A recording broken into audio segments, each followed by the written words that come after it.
们今天呢讲第8节洪门早期的这种社团组织。洪门呢只是一个代表性的社团组织而已，并不是只有洪门啊。其实呢有很多各种各样的社团啊、同乡会啊等等。你现在来到海外，为什么有这么多这种同乡会啊？这种社团组织呢？因为当年呢，其实那个中国人呢漂洋在外。社团组织呢，互相帮助啊，互相照顾啊，这样才能生存下来。不同现在有新移民呢，有政府开的那种叫做中侨互助会啊，还有好几个专门是帮助那些新移民非牟利机构。但是早期就没有这些政府开的，都是靠各自的同乡会。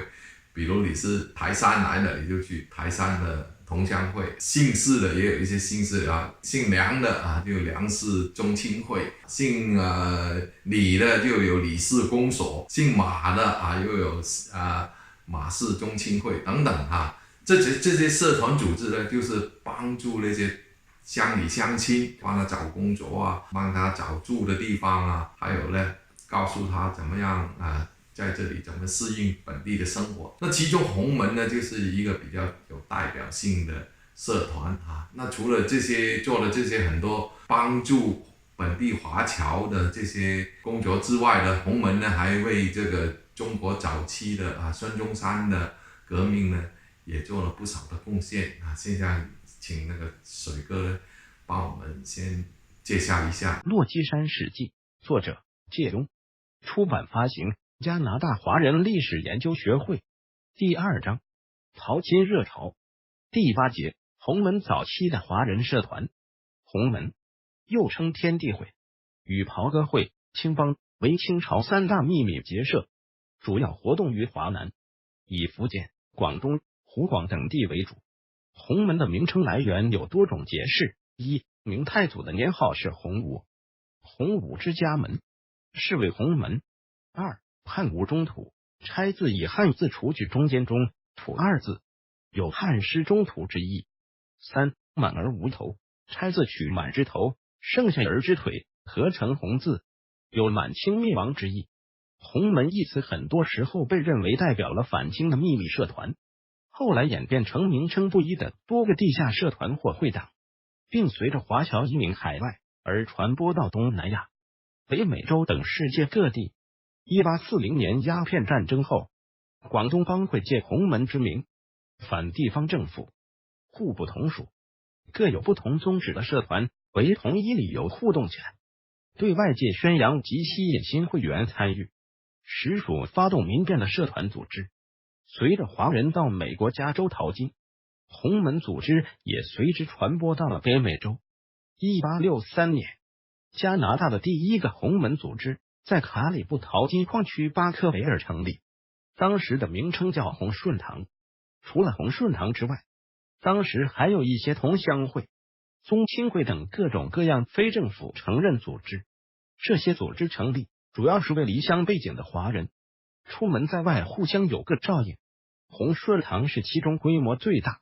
最有影响力的社团组织之一。早期的移民来到加拿大，大多数都会加入这些社团组织。社团为成员安顿生活、介绍工作、争取权益、交易黄金、存钱汇款，甚至生养死葬。当时的清政府规定，华人出洋谋生只能单身一人，不能携带家眷，携带家眷被视为叛国者。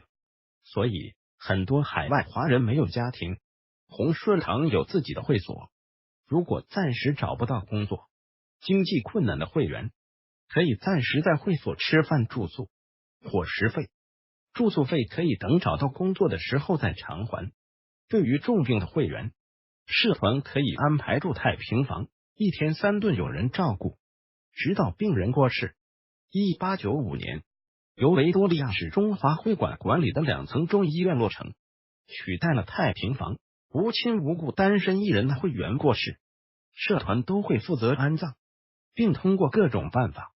通知其在中国的家人。按照广东的习俗，人死后用2葬的方式去安葬死者，就是用一副木棺材把遗体入土安葬。过几年等遗体完全腐烂后，要重新挖开坟墓，把骨头都捡起来，叫做执金，再按照一定的规矩次序，把骨头放入陶缸，叫做金塔里，再用红布包好，托人带回唐山交给亲属，在广东家乡找地方进行第二次安葬，这样才算完成整个安葬。但是加拿大政府认为这种安葬方式极不卫生，法律规定安葬到泥土里的遗体不能再挖出来，华人就利用晚上或者没有人的时候，偷偷挖开坟墓，把骨头捡走，又重新把土填上，这样就不会被政府官员发现。所以加拿大部分华人的坟墓里是没有遗体的。洪顺堂在组织华人争取合法权益、反对种族歧视、争取社会公益的活动中也发挥过重要作用。1884年2月18日，不列颠哥伦比亚省政府通过了阻止中国居民获得官地的禁令，禁止华人移民前往不列颠哥伦比亚省，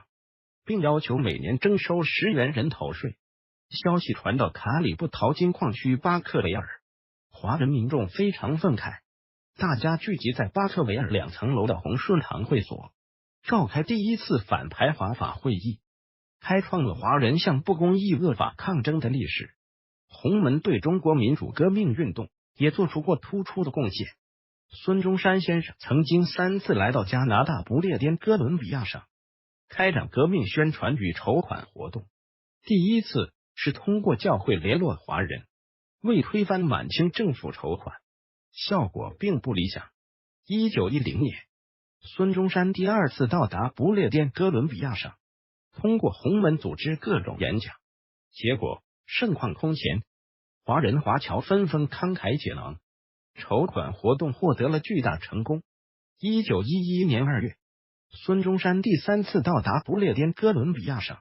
2月14日，在洪门成立洪门筹饷局，温哥华洪门首先带头捐3000元加币，发动1元运动的消息广泛传播，各部纷纷响应跟从。经过1个多月的劝圈，已成功筹得加币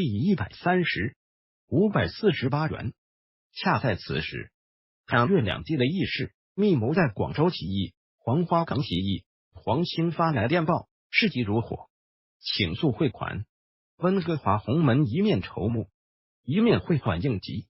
但洪门会员多属劳工，仅凭个人捐助，难免杯水车薪，难解军需之急。于是大汉日报洪门喉舌主编冯自由向孙中山提出变卖物业救国，纷纷发电报给各地洪门机构、各部洪门会所，多由会员捐资建筑，若是变卖入饷，实为事半功倍。加拿大各部洪门旋即刮起变产救国风潮。洪门志士在国难当前，把砝码头放到救我中华的天平之上。黄花岗起义72烈士中，就有68位为洪门志士。在现址温哥华片打东街116号的加拿大中国洪门民治党总部办公大楼里，墙上至今仍然悬挂着一幅字据“赎楼时期议案抄录”，内文显示，温哥华致公堂的洪门大厦直至1945年方被赎回。借中评论，早期华人在海外生活，社团组织必不可少。众多华人社团的功能和形式都大同小异，都是为了睦邻乡里，团结互助。其中洪门可以说是佼佼者，他组织严密，重情重义，宗旨鲜明，勇于担当，深受早期华人的信赖。洪门发展到今天，仍然是海外华人社区一个相当有规模的社团组织，但其功能已经逐步变化为联谊会性质。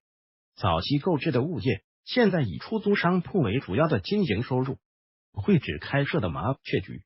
也成为会员休闲消遣的好去处。听到这里呢，我们就对加拿大早期的社团组织呢就有所了解了。加拿大这个地方呢，确实呢到今天为止呢都有非常多这种社团组织啊。那其中呢，洪门呢是最早的一个组织啊，而且呢当时也是最大的一个这样的社团组织啊。他为这个仙桥呢做了很多的工作。洪门呢就保护中国人的这样的一些作用啊，比如有一些排华法案啊，都是在鸿门大楼里面开会，看看怎么组织起来，一起反对政府的恶法、不公义啊，反对这种不公义。另外呢，鸿门还为这个早期的中国革命啊做了很多的贡献啊，特别是孙中山啊，因为孙中山本身他就是加入鸿门的。孙中山总共来过加拿大温哥华这里的，总共来过4次，加入了鸿门啊，旧金山的鸿门大佬呢，王三德呢带他过来了啊，就为革命筹了很多款。到了后来呢，广州那个黄花岗起义以后呢，就是那个王兴呢就需要大量的金钱呢，要抚恤那些在黄花岗起义牺牲的那些烈士家属啊，需要大量的金钱啊。这个时候呢，鸿门呢就是把一些各地的鸿门的会所那些物业抵押给银行，直接贷一笔款出来，就寄到中国去给这个王兴来做搞这个革命活动啊。所以呢，做了很多这样的贡献啊。好了，我们下一集呢，我们就准备讲一个，就是看看当时的加拿大的这个淘金矿区的这些社会秩序啊，我们就讲了一个惊悚的故事。谢谢大家留意收听。